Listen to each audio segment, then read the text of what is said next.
আজ ঘরে যাইও না আব্বা।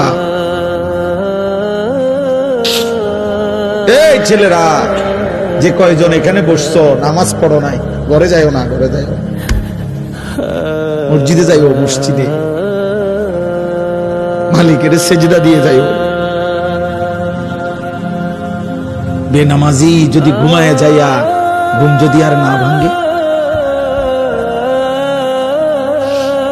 রাত যদি আর ভোর না হয়, এই পৃথিবীর বাস্তবতা এটা।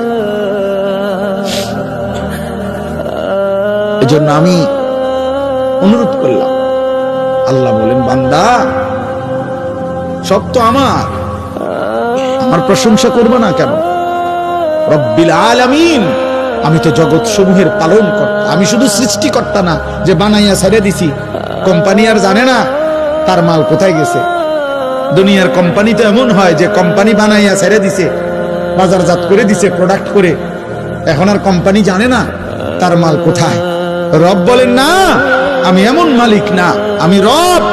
আমার বান্দা কখন কোথায় আছে, কি লাগবে, কখন কি, অস্তিত্বের প্রথম সেকেন্ড থেকে পূর্ণতার শেষ পর্যন্ত আমি আল্লাহ যখন যা লাগবে, যখন যা লাগবে, ও বলুক বা না বলুক, ও সেজদা দেখ বা না দেখ, ও গোলামি করুক বা না করুক, ও ইমানদার হোক আর বেঈমান হোক, আমি না রব?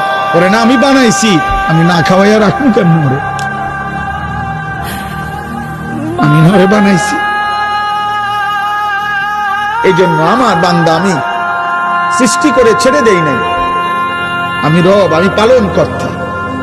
প্রতি সেকেন্ড আমি খাওয়াই, প্রতি মুহূর্ত আমি পড়াই, প্রতিটা নিঃশ্বাস আমি নিতে দেই, হার্টের প্রতিটা স্পন্দন আমার অনুমতিতে চলে।